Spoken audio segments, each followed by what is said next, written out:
Hey there everyone, welcome back to The Meaning of Music. And today we are going over Great is Thy Faithfulness. Everyone loves this song, I love this song, you love this song. It's a great song and everyone loves it, understandably. But we're going to unpack the song, we're going to see what's behind the veil of who wrote it, what the song is talking about, and why we sing it.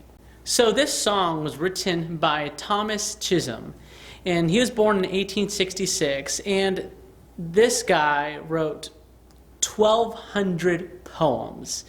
So by the end of his life, he just had this collection of poems he wrote. And later on in his life, he sent a collection of these poems to a friend of his named William H. Runyon.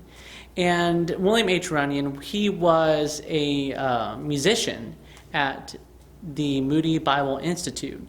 And what he ended up doing, he took this poem and he put a melody to it, and he showed the other faculty members this song, and they started singing it at chapel, and it just became really popular on campus. And it got popular in other places too, but it really wasn't that popular as like we know it today. It was just kind of locally popular. What ended up happening was that a man named Billy Graham got hold of this song, and it was introduced into his crusades. And from then on, it just kind of blew up in the United States and the world, really.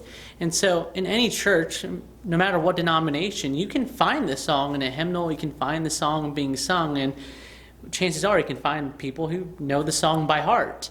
So let's unpack this song just a little bit, and we'll go verse by verse. In verse 1, it says, "There is no shadow of turning with thee."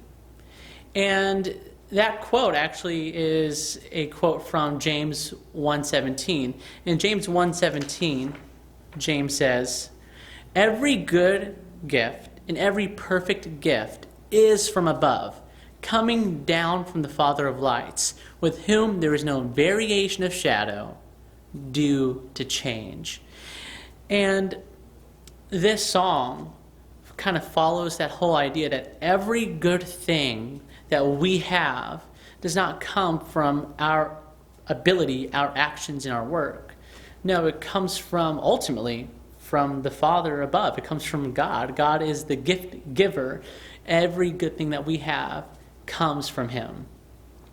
In verse 2, it takes us through an order of nature, naming off nature and the seasons, and telling us that this too is a sign of God's faithfulness, that the order and the beauty of nature testifies also to the faithfulness of God.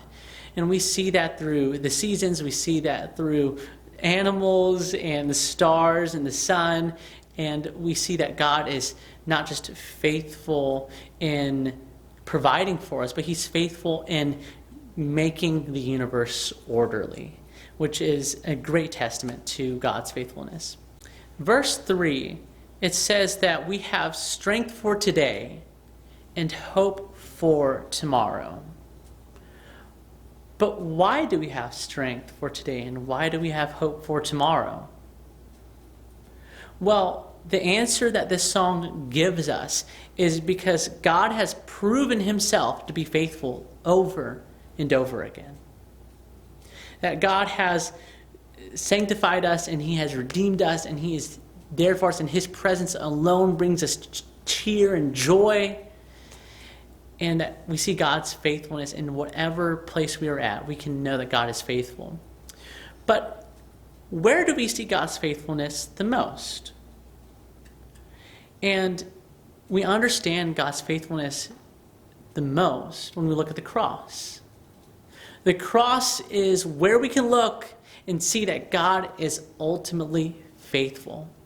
That no matter how unfaithful we are, because we are very unfaithful to God, no matter how unfaithful we are, no matter what we do, God is still faithful, merciful, and kind to us. So this is where we see God's faithfulness the most.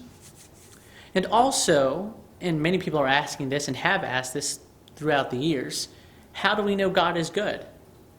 That's a fair question during times like these, and whenever we ourselves go through a situation of trauma or bad things happen to us, we tend to ask the question, how do we know God is good?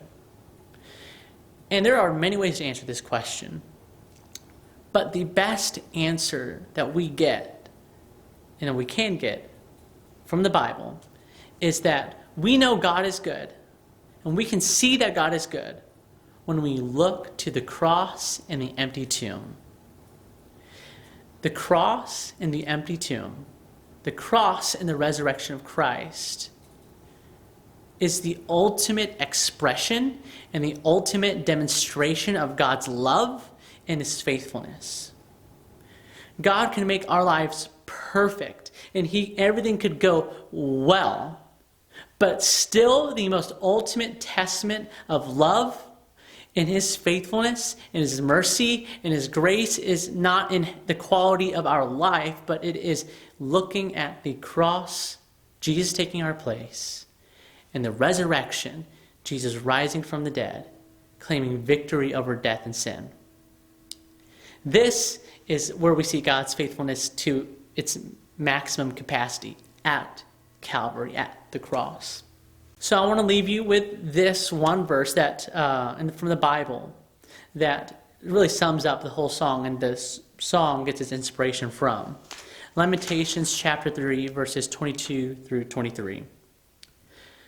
The steadfast love of the Lord never ceases. His mercies never come to an end.